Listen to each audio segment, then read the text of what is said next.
So guys, welcome back on my channel Education Hub Easy Way. So guys, today I am talk about RO 2016 जी exam की बात करेंगे जो 20 को हुआ है। तो आज हम देख लेते हैं। सबसे पहले हम यहाँ पर यानी फर्स्ट जो सीरीज़ है यहाँ पर सीरीज़ हम यूज़ करेंगे सी का, यानी सी सेट का हम यहाँ सॉल्व करेंगे। और ये जीएस का पेपर है, यानी फर्स्ट एग्ज़ाम है जो फर्स्ट वाली में हुआ था। तो चलिए स्टार्ट करते हैं। पहला जो क्वेश्चन है इसको हम पढ़ लेते हैं।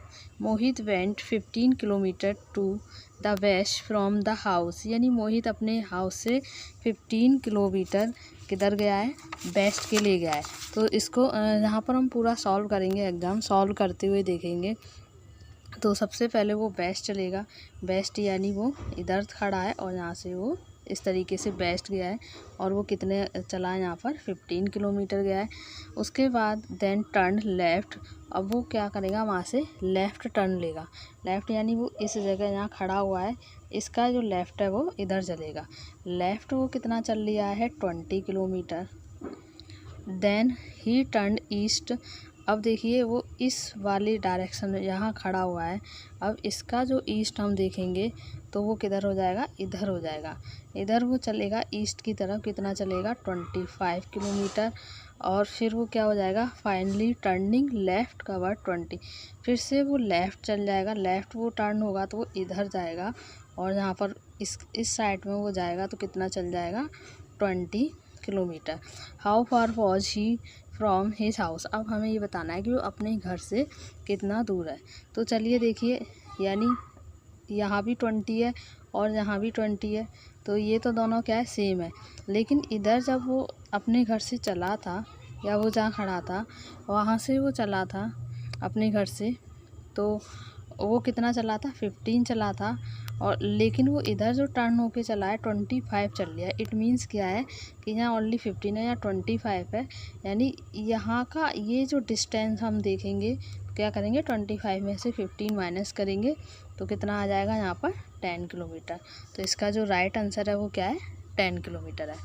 नेक्स्ट क्वेश्चन है गाइस हमारा सेकंड। इसमें पूछा गया है which one of the following number of different from other, यानी इसमें 4 नंबर दिए गए हैं जिसमें से एक नंबर क्या है 3 में किसी ना किसी रीजन से अलग है और बाकी जो 3 में से एक नंबर अलग है और 3 क्या है सेम है। तो यहाँ पर सिंपली जो दिखाई दे रहा है वो इवन और ऑड का सिस्टम दिखाई दे रहा है। इवन और ऑड के सिस्टम में क्या दिखाई दे रहा है कि जो 67 और 13, 85 ये सारे नंबर क्या है ऑड हैं। तो ये तीनों सेम है। बाकी के जो 94 है वो क्या है इवन नंबर है। तो इसका जो 94 क्या है राइट आंसर हो जाएगा। इसका और भी आंसर हो सकता है, डिपेंड करता है कि इसमें जो बोर्ड है वो किस तरीके से इसको डिक्लेयर करेगा। इसमें पूछा गया है A is brother of B, यानी इसमें क्या बात हो रही है कि जो ए है इसको हम यहाँ कर लेते हैं, जो ए है वो बी का क्या है ब्रदर है, यानी ये ए बी का क्या है ब्रदर है। उसके बाद कह रहा है सी इज़ मैरिड टू डी, अभी यहाँ पर कोई कनेक्शन ए बी का इधर बताया नहीं गया है तो हम यहाँ कर लेते हैं इस सी की जो मैरिज हुई है वो किससे हुई है डी से। इधर कोई भी चीज़ अभी डिक्लेयर नहीं हुई है कि सी फीमेल है या मेल है और डी मेल है या फीमेल है, केवल ये बताया गया है कि सी की मैरिज किसके साथ हुई है डी के साथ। तो ये दोनों कौन है अभी यहाँ पर ब्रदर हैं, ठीक है। और इसमें से एक कौन है हस्बैंड वाइफ है। चलिए फिर देखते हैं if C is the nephew of B, ये जो सी है वो इस बी का कौन है नेफ्यू यानी भतीजा है। तो यहाँ रिलेशन पूछा है then what is relationship A with D, इस ए का रिलेशन इस डी के साथ पूछा गया है, ना कि डी का रिलेशन ए के साथ। चलिए ये दोनों भाई भाई हैं और इसमें से जो सी है वो इनका कौन है नेफ्यू है यानी भतीजा। इट मीन्स ये क्या है मेल है। अब यहाँ पर हमें ये पता चल गया ये कौन है मेल है। तो इसमें हमें ए का रिलेशन डी से बताना है, यानी ये सी बी का नेफ्यू है तो ए का भी नेफ्यू होगा क्योंकि ये भाई भाई हैं। अब ये मान लीजिए की जो भतीजा है यानी नेफ्यू का की जो वाइफ है। अब ये डी क्या है, ऑब्वियसली वाइफ है, और बात है कि ये कौन है, वाइफ है सी की। तो नेफ्यू की जो वाइफ होती है वो कौन होती है, यानी मतलब इस ए का रिलेशन हमें डी से निकालना है, तो कौन क्या निकलेगा, फादर इन लॉ निकलेगा। बहुत से बच्चों ने क्या करा है, डॉटर इन लॉ निकाला है। अगर डी का रिलेशन ए से पूछा जाता तो वहाँ डॉटर इन लॉ होता, लेकिन यहाँ पर रिलेशन पूछा गया है किसका, ए का रिलेशन डी से, तो यहाँ पर क्या है, father in law. Next question है, इन विच ईयर किसान समृद्धि आयोग was establish in Uttar Pradesh. UP में किसान समृद्धि आयोग का जो गठन हुआ था वो 2016 में हुआ था। नेक्स्ट है, in which of the following district literacy rate is the lowest. सबसे कम यहाँ पर जो दिए गए हैं इनमें से सबसे कम यानी साक्षरता दर पूछी है तो वो किस में है, श्रीवस्ती में। नेक्स्ट क्वेश्चन है 6, इसमें पूछा गया है what is the percentage of canal irrigation of the total irrigated area in the state of Uttar Pradesh. यानी यूपी में जो टोटल सिंचित क्षेत्र है नहरों यानी नहरों के द्वारा कितने परसेंट जो एरिया है उसको इरिगेट किया जाता है, तो वह 30%। नेक्स्ट आपको इसमें मैचिंग करनी है, इसमें सही मैच करना है और फिर उसमें आंसर देखना है कि कौन सा राइट है। तो यहाँ पर जो पीतल का सामान है वो कहाँ पर, मुरादाबाद में सबसे ज़्यादा पीतल का काम होता है, पीतल का सामान बनता है। और मैच बॉक्स हैं वो बरेली में होते हैं। स्पोर्ट्स बुट मेरठ में बनता है। और वुड कार्विंग कहाँ पर होती है, सहारनपुर में। इस तरीके से हमें यहाँ पर देखना है कि इसका जो आंसर आपका जो बन रहा है, राइट आंसर है वो कौन सा है, हमारा बी ऑप्शन है। नेक्स्ट क्वेश्चन है हमारा 8, इसमें हमें देखना है the main folklores of Uttar Pradesh are, यानी लोकगीत, मेन लोकगीत कौन से हैं यूपी के, तो इसमें क्या आ जाता है, बिरहा और चैती और ढोला, ये इसके क्या हैं, मेन लोकगीत है। नेक्स्ट है which are the major folk dance of Uttar Pradesh. Uttar Pradesh के मेजर फोल्क डांस कौन से हैं, ये है आपके चारकुला, कर्मा और पांडव, ये यहाँ के मेजर फोल्क डांस है।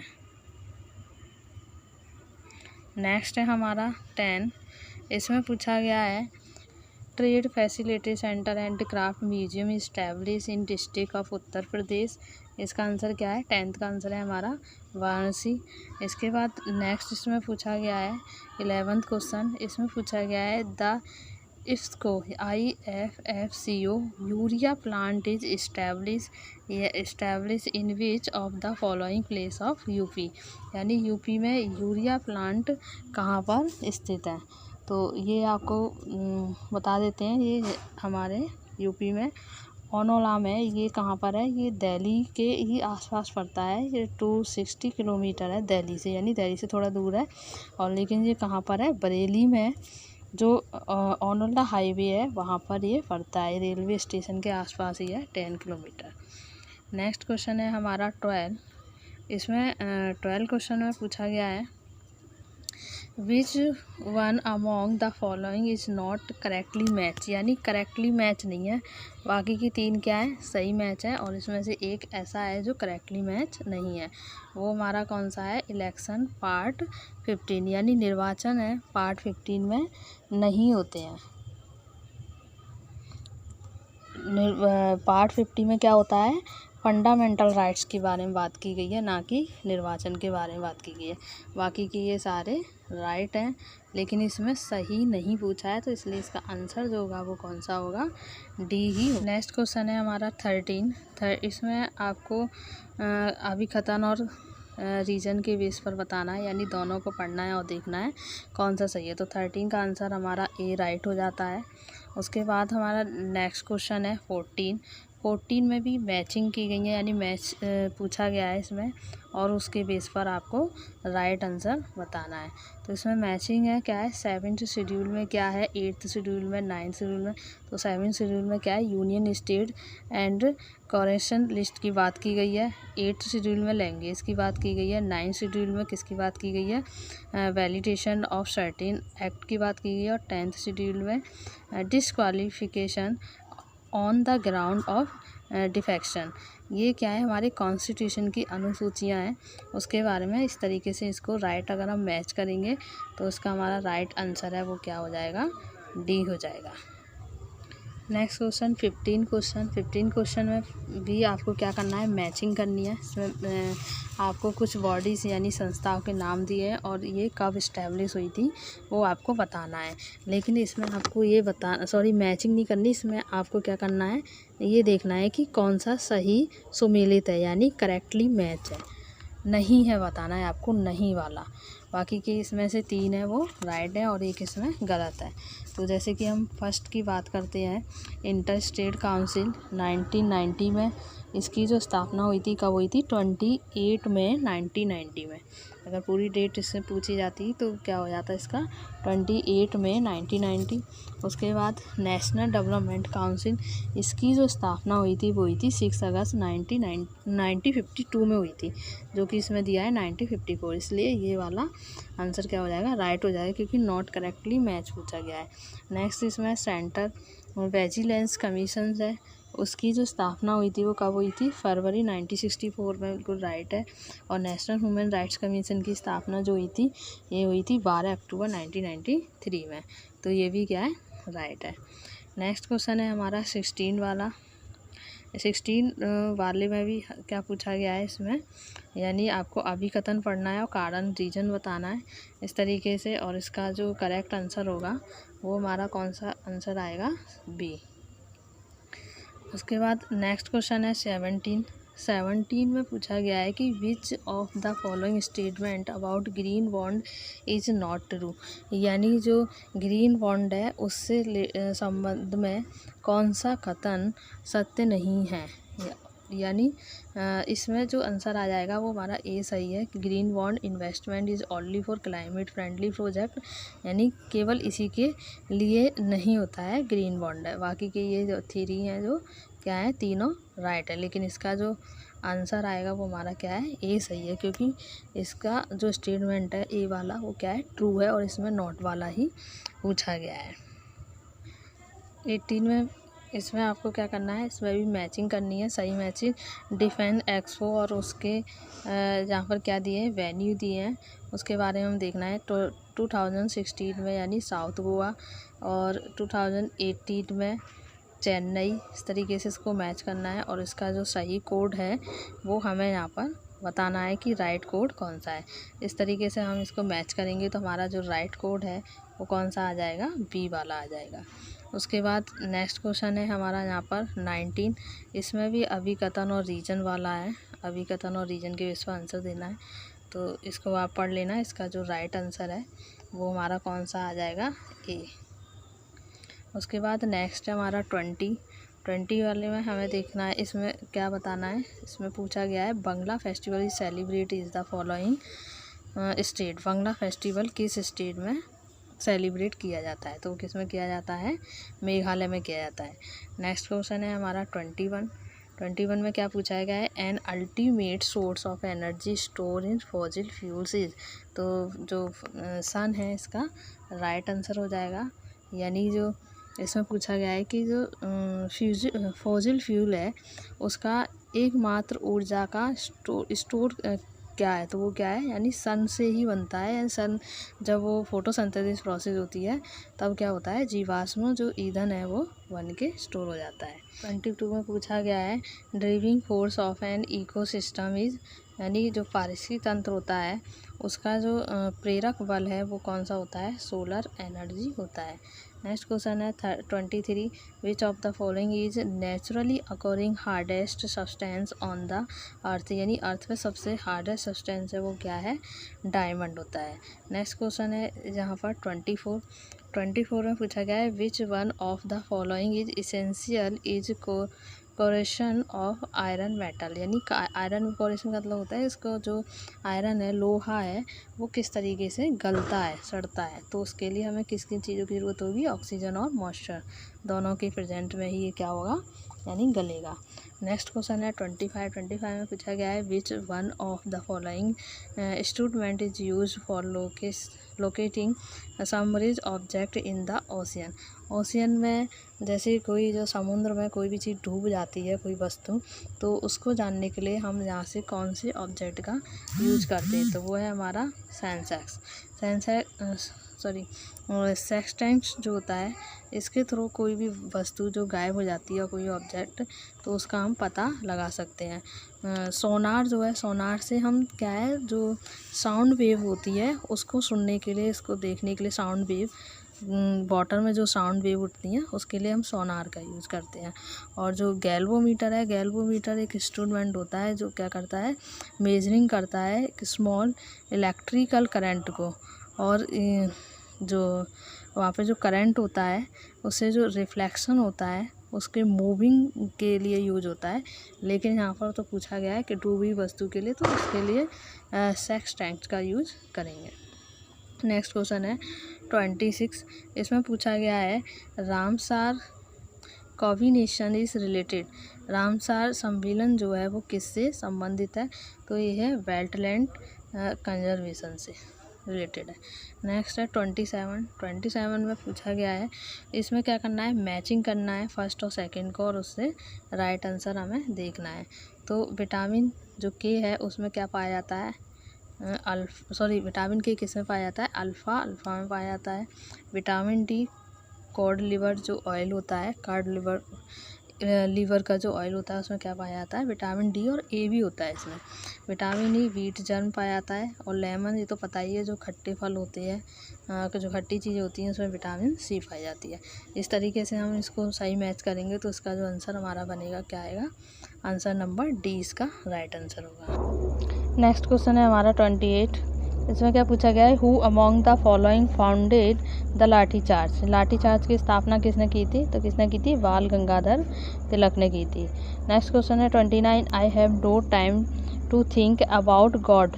यानी मेरे पास गॉड के लिए, भगवान के लिए कोई समय नहीं है, क्योंकि a lot of work has to be done on this earth. यानी इस अर्थ पर मुझे अभी बहुत काम करना है। तो ये किसका कथन है, किसका स्टेटमेंट है, ये किसने बोला था, स्वामी ईश्वर चंद्र विद्यासागर ने बोला था। ने हमारा 30। इसमें पूछा है कंसीडर द फॉलोइंग इवेंट्स। ये कुछ इवेंट्स के नाम दिए हैं, Clive's arrival in India, treaty of Allahabad, battle of Buxar, Warren Hastings become India is governor. तो इसके बारे में हमें बताना है, ये आपको एक सीक्वेंस से लगाने हैं जो भी ये घटनाएं हैं। तो सबसे पहले कौन सा हुआ था, बैटल ऑफ बक्सर, यानी बक्सर का युद्ध हुआ था। उसके बाद क्या हुआ था, क्लाइव का पुनः भारत में आगमन। और उसके बाद नेक्स्ट हुआ था ट्रस्टी ऑफ इलाहाबाद। इस तरीके से हमारा जो ऑप्शन बनेगा कौन सा बनेगा, बी वाला सही होगा। नेक्स्ट क्वेश्चन है हमारा 31। इसमें आपको लिस्ट 1 और लिस्ट सेकंड को मैच करना है। Trustee of Allahabad, trustee Allahabad की संधि कब हुई थी, 1765 में, यानी 12 अगस्त 1765 में हुई थी। ट्रस्टी ऑफ एग्जिला चैपल, ये कब हुई थी, 1748 में, 18 अक्टूबर 1748 में हुई थी। उसके बाद है लाउजना से चैपल्स ऑफ मद्रास, ये कब हुआ था, 1746। इस तरीके से हमारा जो ऑप्शन सही हो जाएगा वो हो जाएगा बी। उसके बाद नेक्स्ट क्वेश्चन है हमारा गाइस 32 में हम देख लेते हैं। इसमें क्या पूछा गया है, Razmnama is the Persian translation of which Hindu text. यानी जो राजमानामा है वो किस हिंदू ग्रंथ का फारसी में अनुवाद किया गया है, यानी फारसी में उसको लिखा गया है, तो वो क्या है, महाभारत। नेक्स्ट क्वेश्चन है हमारा 33 में हमें क्या करना है, इसको भी सीक्वेंस से लगाना है, अरेंज करना है कि सबसे पहले कौन सा युद्ध हुआ था और उसके बाद कौन सा, इस तरीके से एक सीक्वेंस से लगाना है।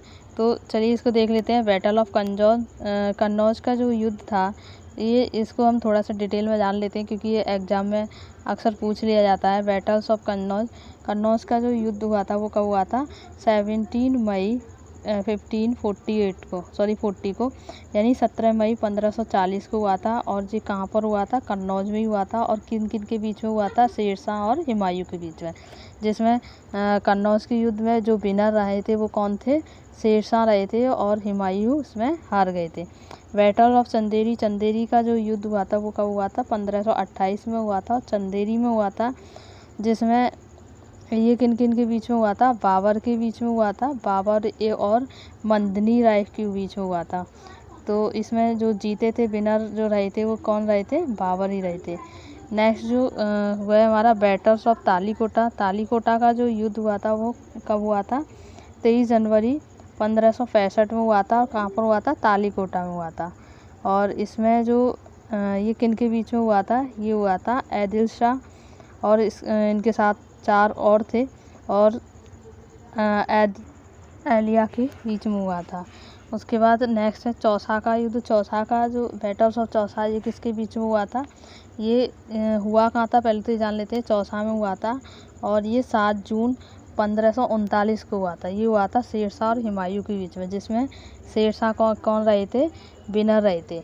लेकिन हमें यहाँ पर क्या जानना है? इनको अरेंज करना है, अरेंजमेंट में करना है। सबसे पहले क्या हुआ था? चंदेरी का युद्ध हुआ था।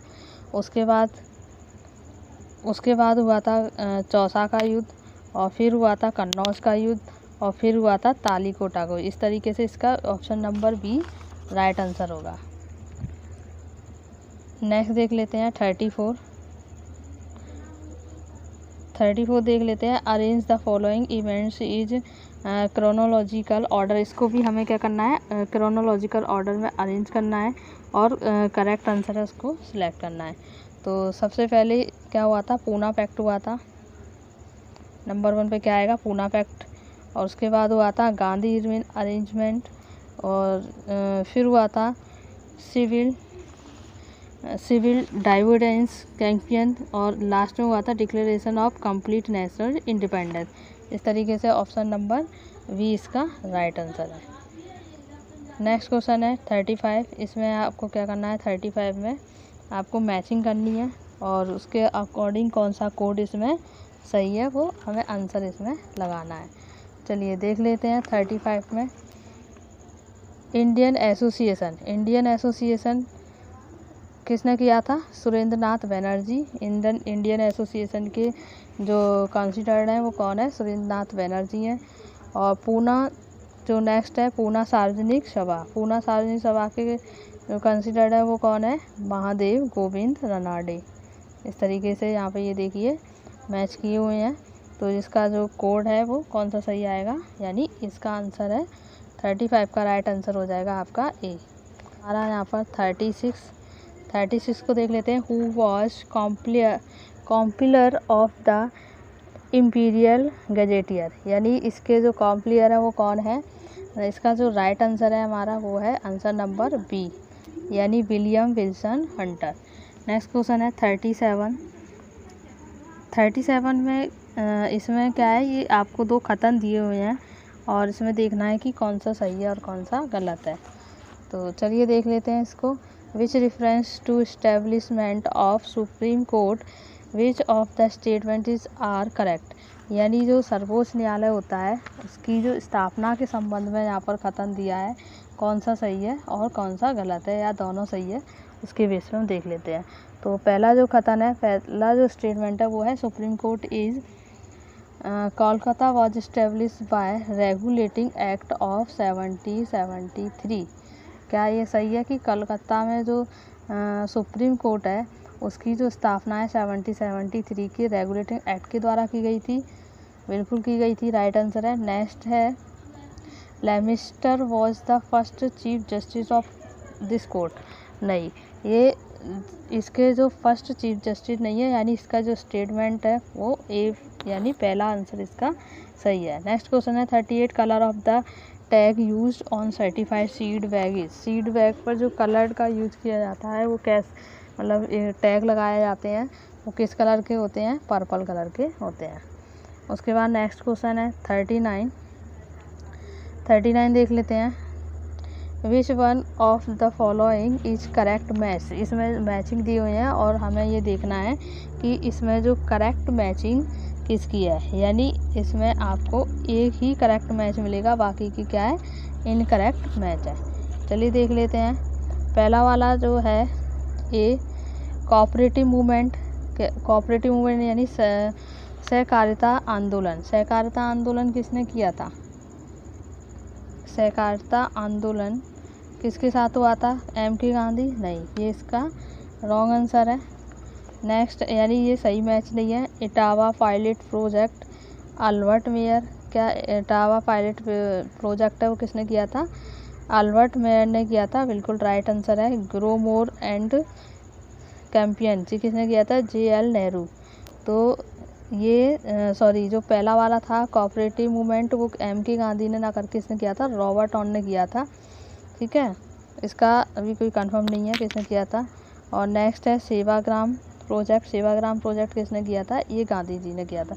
तो इसका जो हमें क्या देखना है, करेक्ट मैच देखना है। तो ये सबके अलग अलग दिए हैं, यानी ये अलग है, गलत दिए हुए हैं, और इसका जो करेक्ट मैच है एक ही है। ठीक है, अल्बर्ट मेयर ने ही किया था Etawah pilot project. Next question है 14 विच of the following not correctly match. इसमें भी हमें ये देखना है कि इसमें ऊपर वाले में क्या देख रहे थे, करेक्टली मैच। इसमें देखना है नॉट करेक्टली मैच, यानी करेक्ट मैच नहीं होना चाहिए। तो क्रॉप और डिस्ट्रिक्ट देखना है। क्या आगरा में मस्टर्ड की क्रॉप होती है? बिल्कुल होती है। तो नेक्स्ट है फर्रुखाबाद में आलू होते हैं? बिल्कुल होते हैं। वाराणसी में मक्का होती है? बिल्कुल होती है। और हमीरपुर में क्या शीशम यानी तिल की फसल होती है? तो इसके लिए क्या है, यहाँ पर तिल की फसल नहीं होती है। तो इसमें नॉट करेक्ट, यानी हमारा जो राइट आंसर जो होगा वो कौन सा हो जाएगा? डी हो जाएगा। इसका जो राइट आंसर है वो कौन सा है? डी है। और आगरा में इसके अलावा बाजरा, राइस ये भी होते हैं, हरैर, उर्द, ये सारी फसलें भी होती हैं। उसके बाद हमारा नेक्स्ट क्वेश्चन है 41 में क्या पूछा गया है?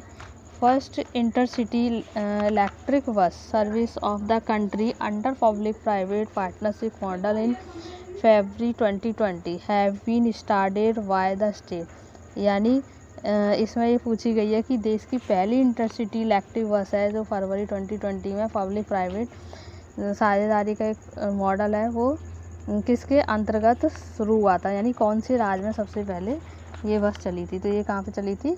महाराष्ट्र में चली थी। महाराष्ट्र में कहाँ पे चली थी? ये चली थी मुंबई से पूना तक। नेक्स्ट क्वेश्चन है हमारा 42 with reference to deposit insurance and credit guarantee insurance corporator which of the following statement are correct. तो यहाँ पे ये स्टेटमेंट दिए हैं दो, हमें यहाँ पे बताना है। Deposit insurance and credit guarantee insurance निगम के संदर्भ में हमें देखना है कि कौन सा कथन सही है और गलत है। पहला है the subsidiary of reserve bank of India. क्या भारतीय रिजर्व बैंक की एक सहायक है ये? हाँ, बिल्कुल है। Deposit up to rate 5 lakh in insured by it. क्या इसमें 5 लाख रुपये जमा इसके द्वारा बीमित है, यानी मतलब इसमें 5 लाख रुपये का बीमा होता है। तो ये दोनों ही कथन इसके क्या स्टेटमेंट राइट है। तो इसका जो राइट आंसर हो जाएगा हमारा क्या हो जाएगा? सी हो जाएगा। उसके बाद नेक्स्ट क्वेश्चन है 43 में हमें क्या करना है? मैचिंग करनी है। इसमें भी हमें मैचिंग करके फिर क्या देखना है, इसके जो राइट कोड है वो कौन सा है। तो इंडियंस बैंक है वो कैसी है? इंडियन बैंक पब्लिक बैंक होती है, ठीक है। ICICI बैंक प्राइवेट बैंक है, सिटी बैंक फॉरेन बैंक है, और सारस्वत बैंक कोऑपरेटिव बैंक है। तो इस तरीके से इसको हम मैच करेंगे तो कोड हमारा कौन सा? डी वाला सही हो जाएगा, यानी इसका जो 43 का राइट आंसर हो जाएगा डी। नेक्स्ट क्वेश्चन है यहाँ पे 44 में ये जो कथन दिए हुए हैं यहाँ पर, ठीक है, उसके बेस पर हमें देखना है। तो इसमें थोड़ा सा डाउट है, अभी मैं इसको छोड़ती हूँ और बाद में मैं कमेंट बॉक्स में इसका आंसर दे दूँगी। नेक्स्ट क्वेश्चन है 45 क्वेश्चन में क्या पूछा है? Which of the following is a social objective of business. यानी इसमें जो सोशल ऑब्जेक्टिव है उसके जो व्यवसाय है यानी सोशल ऑब्जेक्टिव बिजनेस में यहाँ पर ये फोर्थ क्या दिए गए हैं, पॉइंट दिए गए हैं। इसमें कौन सा राइट है यानी कौन सा ऑब्जेक्टिव है किसका, सोशल बिजनेस से रिलेटेड है। तो इसका जो राइट आंसर है वो है हमारा सी यानी बिजनेस कोऑर्डिनेशन। नेक्स्ट क्वेश्चन है 46 according to 2011 census among the following state which one has the lowest level of urbanization. यानी हमें ये देखना है कि 2011 की जो जनगणना हुई थी उसके अनुसार राज्य में नगरीकरण का यानी सबसे कम नगरीकरण किस में देखे गए थे, सबसे कम अर्बनाइजेशन किस में देखे गए, कहाँ पर देखे गए थे, वेस्ट बंगाल में देखे गए थे। वैसे तो और भी जगह थे लेकिन यहाँ पर क्या है, ये जो फोर्थ स्टेट दिए हैं इनमें से ही हमें देखना है कि इन फोर्थ में सबसे कम किस में था। उसके बाद नेक्स्ट क्वेश्चन है हमारा 47। चलिए देख लेते हैं 47 में क्या पूछा गया है। In which of the following state union territory the Jarawa tribe resides. यानी जरवा एक जनजाति होती है, वो कहाँ पर रहती है, वो कहाँ पर देखी जाती है, अंडमान और निकोबार पर देखी जाती है। यानी अंडमान निकोबार क्या है, ये एक द्वीप है, द्वीप समूह है जो किसके अंदर आता है, हमारे इंडिया के अंदर ही आते हैं और जहाँ पर जरवा जनजाति रहती है। उसके बाद नेक्स्ट क्वेश्चन है 48 में आपको क्या करना है भाई, मैचिंग करनी है।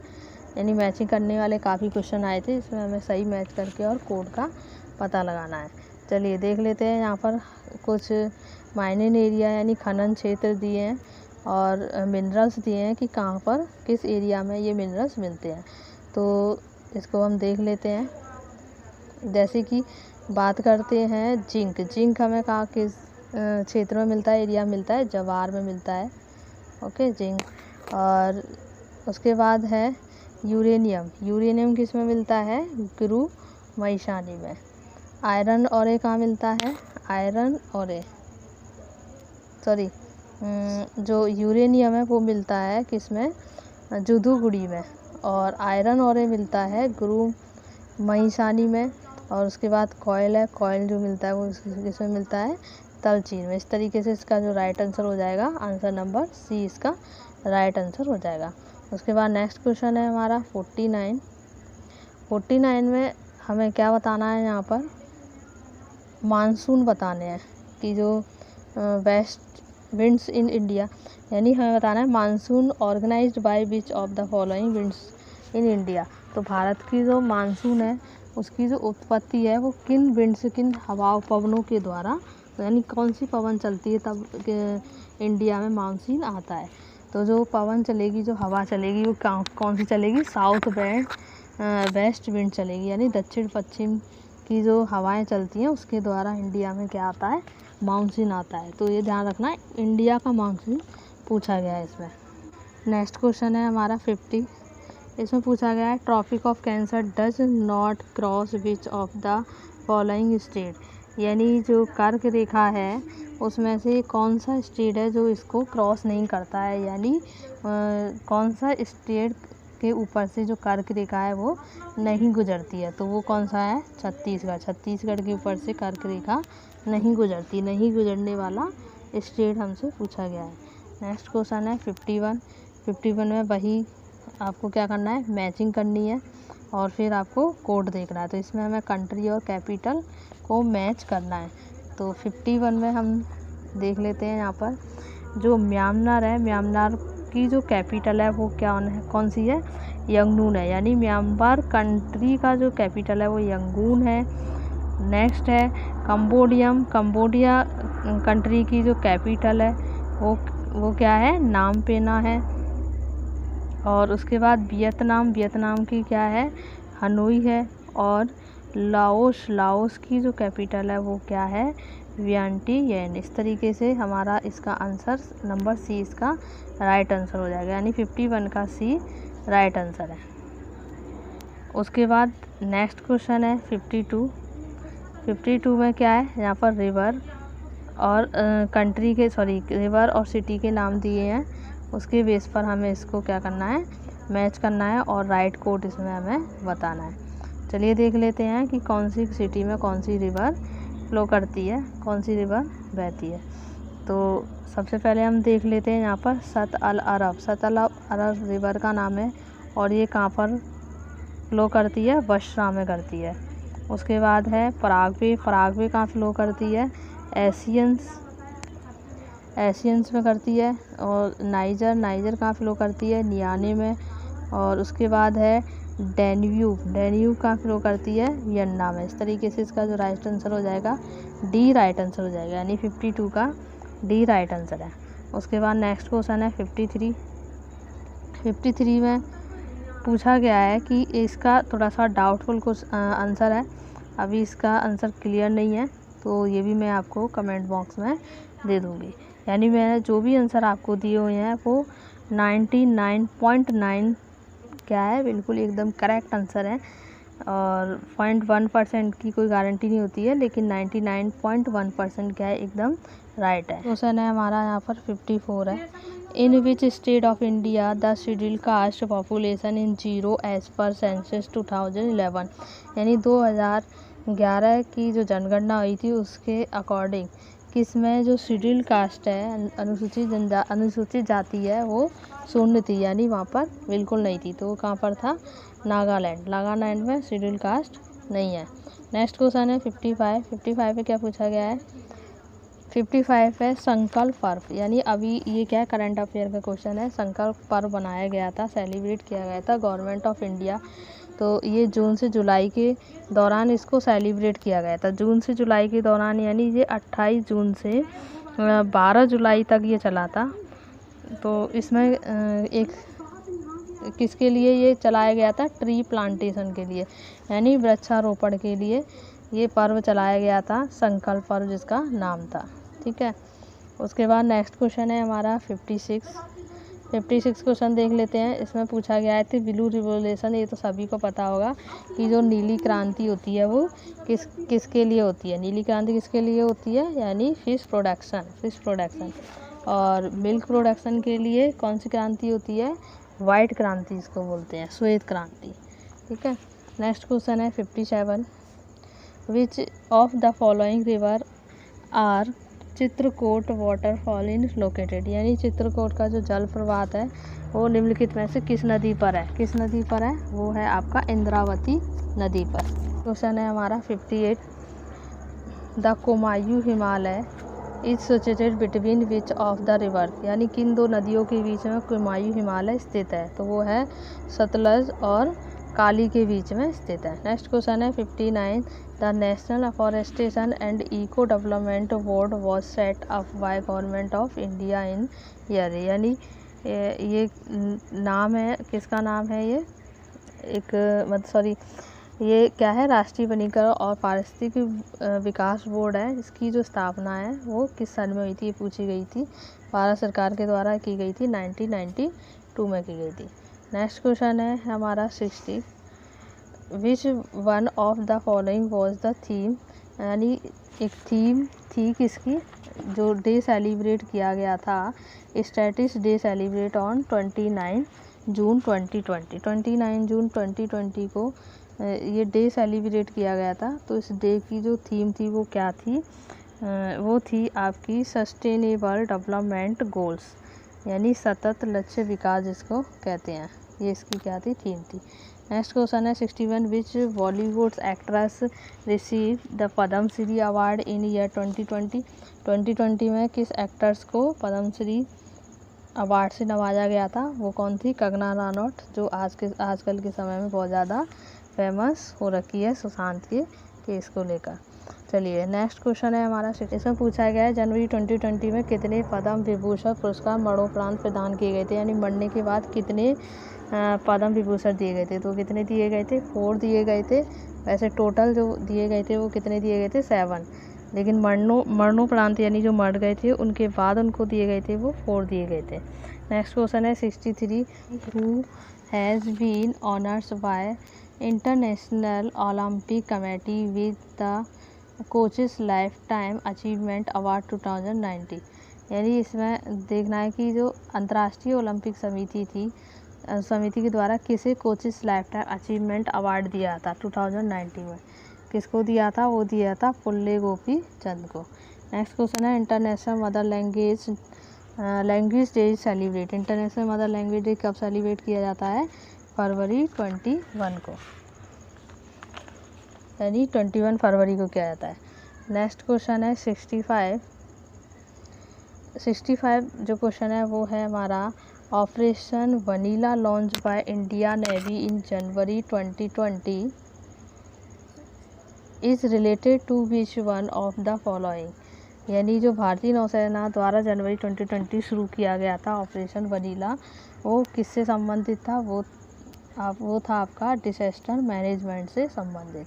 किससे रिलेटेड था वो? डिसास्टर मैनेजमेंट से। नेक्स्ट क्वेश्चन है 66 joint military training exercise Ajay warrior 2020 जो जॉइंट मिलिट्री ट्रेनिंग हुई थी वो किन दो कंट्रियों के बीच में हुई थी? वो हुई थी आपकी इंडिया एंड यूनाइटेड किंगडम के बीच में हुई थी। नेक्स्ट क्वेश्चन है हमारा 67 विद रेफरेंस टू एक भारत श्रेष्ठ भारत, यानी एक भारत श्रेष्ठ भारत का एक अभियान है ये, जिसमें यहाँ पर 2 स्टेटमेंट दिए गए हैं, तो इनमें कौन सा स्टेटमेंट राइट है हमें ये देखना है। तो पहला है दिस कैंपेन, यानी ये जो अभियान है was carried from 10th to 28th फरवरी। क्या ये 10 से 12 फरवरी के बीच में चला था? बिल्कुल रॉन्ग है। ये जो अभियान है वो चला था 26 जनवरी से 31 जनवरी तक चला था, और ये महात्मा गांधी की 50वीं जयंती के उपलक्ष्य में इसको शुरू किया गया था। और इसमें क्या था कि हमारा जो राष्ट्र है भारत है वो क्या हो? एक हो, यानी अलग अलग जो स्टेट में डिवाइड हो रखा है, तो ये अलग अलग स्टेट में डिवाइड ना होकर, यानी एक स्टेट दूसरे स्टेट को अच्छी तरह समझता है इस तरीके से। नेक्स्ट इसका जो स्टेटमेंट है the objective is to promote the spirit of national integrations through various culture activity, यानी इसमें इसका क्या उद्देश्य था कि जो सांस्कृतिक गतिविधियाँ हैं और जो राष्ट्रीय एकता है वो क्या हो? विभिन्न ना होकर, अलग ना होकर एक मजबूत हो, यानी एक दूसरे राष्ट्र की भाषा सभी समझते हो, उनकी संस्कृति में भाग लें और उसको समझें। इसलिए इसका जो राइट आंसर है वो क्या है? बी राइट आंसर है, यानी जो इसका ऑप्शन नंबर बी सही है, यानी इसका जो 2 जो पॉइंट है वो राइट है, और पहला जो स्टेटमेंट है वो क्या है? गलत है। इसलिए इसका आंसर नंबर 2 सही है। तो गाइस अभी के लिए इतना ही। मैं इस पेपर को कंप्लीट करूँगी नेक्स्ट वीडियो में। आप हमारी वीडियो को ज़रूर देखिए, लाइक शेयर और सब्सक्राइब करिए।